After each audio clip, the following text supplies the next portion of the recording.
Hello everyone, good morning. Class 8 के लिए आज पढ़ेंगे, जो कि पिछले क्लास में हमने जाना था बल। ठीक है, आज पढ़ना है दाब। क्योंकि हमने पिछले क्लास में जानकारी ले लिया था बल क्या है, बल की इंपॉर्टेंस क्या है, बल कितने प्रकार के होते हैं, कितने भागों में इसे बांटा गया है। ठीक है, जिसमें था आपका संपर्क बल, असंपर्क बल, उसको कितने तरीकों से बांटा गया था, उसके बारे में जान लिया था। आज पढ़ना है हमारा ये दाब। दाब है क्या? ठीक है, दाब जो कि इसका इंग्लिश शब्द हम जानते हैं क्या होता है, प्रेशर।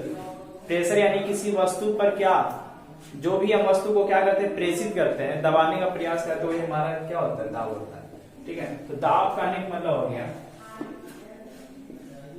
प्रति एकांक क्षेत्रफल, प्रति एकांक क्षेत्रफल पर लगने वाले बल को,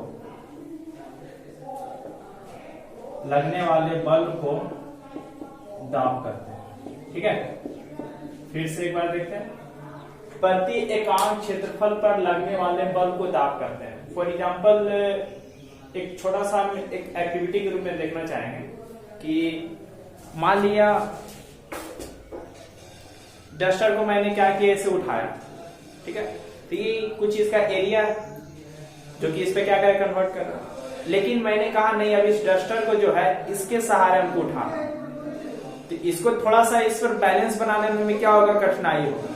यानी भार हमारा वही है, भार हमारा जो कि हम इस पर लगा रहे थे वही भार मेरा इस पर भी लग रहा है। लेकिन अंतर क्या है, ये दोनों बीच हमारा क्या महसूस हो रहा है, दोनों बीच किसका डिपेंड कर रहा है, क्षेत्रफल का। यानी एक पूरे पृष्ठ पर क्षेत्रफल लगा जिससे वो आसानी से इस पर क्या है, खड़ा। लेकिन एक जो हो रहा है कम क्षेत्रफल लग रहा है। समझ गए इस बात को? यानी क्षेत्रफल के माध्यम से जो बल लगेगा वो हमारा क्या कहलाएगा, दाब कहलाएगा। यानी हम दाब का कह सकते हैं प्रति एकांक क्षेत्रफल, प्रति एकांक क्षेत्रफल पर लगने वाला बल, प्रति एकांक क्षेत्रफल पर लगने वाला बल हमारा क्या कहलाएगा, दाब कहलाएगा। ठीक है, और दाब को पास्कल, चूंकि पास्कल नामक एक वैज्ञानिक था, उसी ने इसका जो है डिफाइन किया था। पास्कल ने प्राय पीए से सूचित करते हैं। लेकिन यदि आप इससे इसको निकालें, इसका दो मतलब ऐसा यूनिट हो सकता है। पहले तो पास्कल ने इसको परिभाषित किया था, इसलिए दाब को हम पास्कल करते हैं, पीए से सूचित करते हैं। लेकिन बल बटा क्षेत्रफल चूंकि न्यूटन होता है, और क्षेत्रफल किसका दिखाता है, स्क्वायर का, यानी कि मीटर स्क्वायर। यानी हम बोल सकते हैं एक और होता है बल का ऐसा यूनिट, क्या होगा, या तो पास्कल या तो न्यूटन पर मीटर स्क्वायर। ठीक है, अब आगे बढ़ते हैं। दाब का व्यवहारिक कुछ गुण है। एक और पॉइंट इसी समझते हैं, ये क्षेत्रफल जो है, जो कि हम अभी बताए थे कि क्षेत्रफल किसी में कम लग रहा है, किसी में ज्यादा लग रहा है। ठीक है, यानी हम संपर्क, क्योंकि ये दोनों के बीच क्या हो रहा है, संपर्क हो रहा है, तो हम संपर्क क्षेत्रफल के माध्यम से किसी वस्तु की दाब को हम बढ़ा भी सकते हैं, उसकी गति को बढ़ा भी सकते हैं, और उसकी गति को क्या कर सकते हैं, घटा भी सकते हैं। देखिए कैसे, उसका कुछ एग्जांपल देखते हैं। चलिए इसे नोट कर लीजिएगा।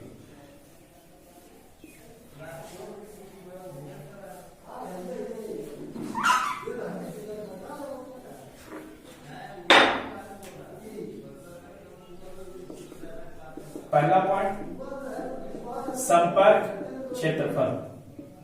पता होना चाहिए जब किसी वस्तु को आपस में जब संपर्क कर दे तो दोनों के बीच का संपर्क हमारा वो क्या कहलाएगा, संपर्क क्षेत्रफल कहलाएगा। तो संपर्क क्षेत्रफल को बढ़ाकर, यदि हम क्षेत्रफल को क्या करें, दूरी बना दे, बढ़ा दे, संपर्क क्षेत्रफल को बढ़ा कर दाब को घटाया जा सकता है, दाब को घटाया जा सकता है। ये हो गया पहला, इसका व्यवहारिक गुण हो गया, दाब का व्यवहारिक गुण। ठीक है, अब जानिए ये पॉइंट है क्या, इसी में आपका 5-6 एग्जाम्पल निकलेगा, बहुत सारे इसका एग्जाम्पल निकलेगा। ठीक है, उस पर हम ध्यान भी देंगे। बोला संपर्क क्षेत्रफल यानी किसी वस्तु का क्षेत्रफल को हम क्या कर रहे हैं, बढ़ा दिया, यानी दो वस्तुओं के बीच की दूरी को हम क्या करें, बढ़ा दें, जिसके कारण हमारा क्या होगा, दाब लगने वाला दाब उसका क्या हो जाएगा, घट जाएगा। फॉर एग्जाम्पल एक लेते हैं उदाहरण के लिए, गीली मिट्टी में ट्रैक्टर आसानी से चल पाता है, आसानी से भी चल पाता है। क्यों? कोई कारण? जैसे खेत में जोताता है तो उसमें जब उसका कीचड़ युक्त मिट्टी रहता है, उसमें बिना फंसे बिना रुके, प्राय हम लोग देखते हैं जो छोटे मोटे जो गाड़ी होते हैं कीचड़ में फंस जाते हैं, जिसे हम धक्का देकर के आगे बढ़ाते हैं। लेकिन ट्रैक्टर वाहन ऐसा है जो कि गीली मिट्टी में भी आसानी से क्या होता है, वो चल पाता है बिना किसी को कोई मदद से। कारण इसके पीछे है कि जो उसका पहला पहिया होता है वो तो छोटे आकृति का होता है, लेकिन उसका जो पीछे का पहिया, जो बीच का पहिया होता है, वो काफी चौड़ा और मोटा होता है। आकृति में क्या होता है, काफी बड़ा होता है और चौड़ा होता है, यानी कि उसका एरिया क्या हो गया, इसके अपेक्षा क्या हो गया, बढ़ गया, जिसके कारण उस पर दाब क्या लगा, कम लगा, जिसके कारण वो आसानी से क्या होगा, चल दिया। इसके अलावा एग्जाम्पल लेते हैं, कोई भी ड्राइंग पिन समझते हैं, ड्राइंग पिन यानी जिसे हम कील कहते हैं, तो कील का ऊपर का सिरा जो है, ऊपर का सिरा क्या होता है, यह मोटा कर दिया जाता है, इसका क्षेत्रफल को क्या कर दिया जाता है, बढ़ा दिया जाता है, जिसके कारण पुश करने में हमारे थंब या अंगूठा में जो है दाब कम प्रेषित होता है। सोचिए यदि इधर भी पतला रहता, इधर ही पतला रहता, तो उसे पुश करने में काफी क्या होता, कठिनाई, यानी हम इसका क्षेत्रफल को, आगे का भाग का क्षेत्रफल बढ़ा दिए, जिसके कारण दाब क्या हो गया, घट गया। अगला एग्जाम्पल ले सकते हैं क्या, सर्कस। कैसे पूछा भी जाता है क्वेश्चन में कि प्राय सर्कस में आप देखते होंगे कि कोई एक व्यक्ति लेटा हुआ है, उस पर हाथी की सवारी करा दिया, तो वो हाथी का वजन कैसे अपने आप को लोड ले लिया, हाथी तो काफी वजनदार होता है। तो चूंकि आप देखते होंगे या फिर सर्कस में कोई भी व्यक्ति या मोटरसाइकिल उस पर गुजारना हो या फिर किसी वस्तु को ऊपर उस पर लोड करना हो, तो उसके पीछे एक पतले जैसा कार्डबोर्ड की जैसा एक उसको क्या बोलते हैं, तख्ता यानी कार्डबोर्ड की तरह इस पे रखता है। कारण तख्ता रखने के कारण क्या हो गया कि इसका जो क्षेत्रफल हो गया, बढ़ गया, क्योंकि आदमी ऐसे लेटा हुआ है, यदि हाथी डायरेक्ट इस पर फोर्स करेगा तो क्या होगा, उसका शरीर क्या होगा, ध्वस्त होने की संभावना होती है। लेकिन यदि हम इस आदमी के ऊपर पहले हम क्या रख दें, तख्ता रख देने से क्या होगा कि इसका जो क्षेत्रफल है उसका पूरे शरीर पर जोर लगेगा, जिसके कारण हाथी इस पर चढ़ने पर भी व्यक्ति को कोई प्रभाव नहीं होता। ठीक है, इसके अलावा और एग्जाम्पल यहाँ पे कुछ दिया हुआ है, जैसे भारी वाहन समझते हैं, ट्रक वगैरह, बड़े बड़े बस। भारी वाहन का जो टायर होता है, खासकर पिछला वाला टायर, पीछे का टायर, वो काफी मोटा होता है और पेयर में होता है, यानी जोड़ा में होता है, जिसके कारण उस पर लगने वाला बल, जो भी दाब उस पर प्रेषित हो रहा है, वो कम लगता है। ठीक है, यानी अभी तक हमने पहला गुण पढ़ा क्या, संपर्क क्षेत्रफल को बढ़ाकर, यानी हम किसी भी वस्तु का क्षेत्रफल बढ़ा दें तो उसका दाब क्या हो जाएगा, घट जाएगा, जिसके हम कुछ एग्जाम्पल भी देख लिए थे। अब इसका ठीक जो है उल्टा पढ़ेंगे, दूसरा पॉइंट। क्या दूसरा पॉइंट होगा,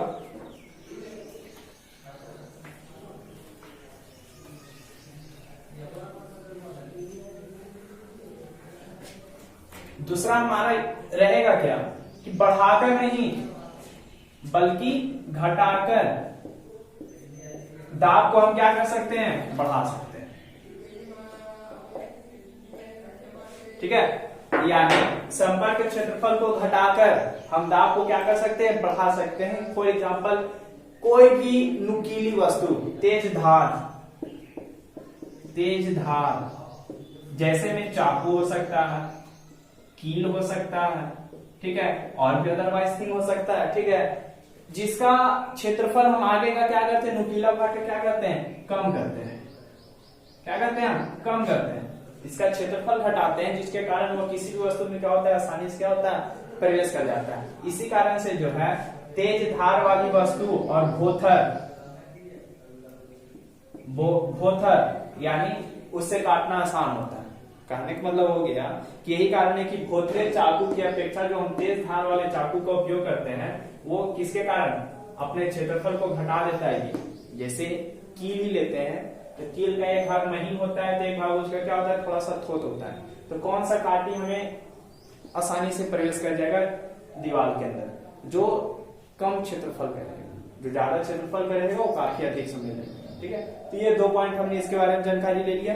अब जो है आगे पढ़ना है, एक पॉइंट पढ़ना है,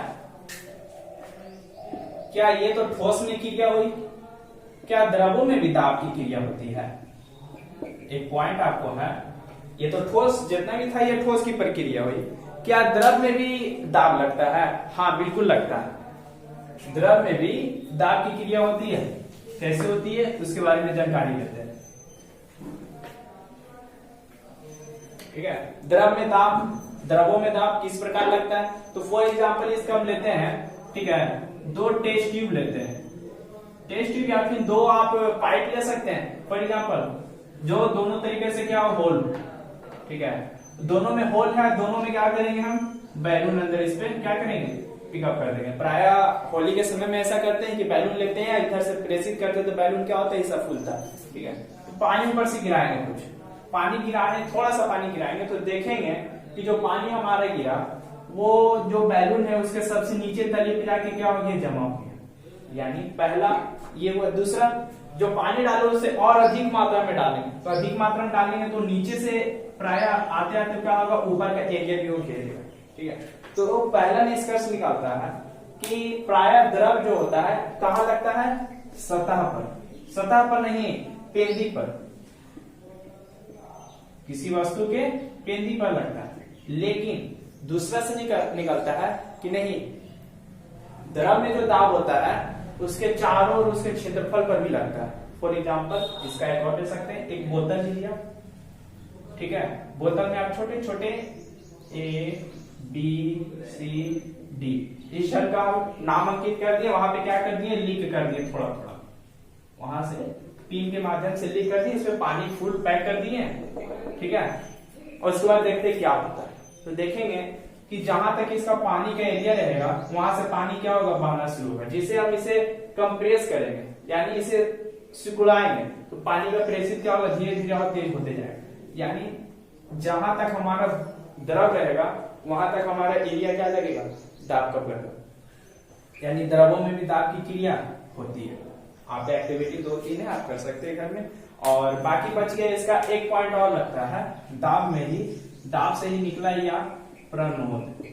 ठीक है, प्रणोद है क्या, तो प्रणोद एक प्रकार का बल ही है जो कि लंबवत लगने वाला बल है। जो लंबवत बल लगता है वही हमारा क्या होता है, प्रणोद कहलाता है, जो कि प्रक्रिया ये सब में होती है। ठीक है, ये सभी प्रक्रिया हमारे कौन सा दाब के रूप में हो रहा है, प्रणोद के रूप में, जो कि हम आपको अगले क्लास में इसके बारे में बताएंगे। और अगला क्लास आपका लास्ट क्लास होगा बल और दाब का। ठीक है, और इससे जो भी क्वेश्चन निकलेगा वो आपको हम अगले क्लास में डिस्कस कर लेंगे। आज के लिए इतना ही। ठीक है, चलिए।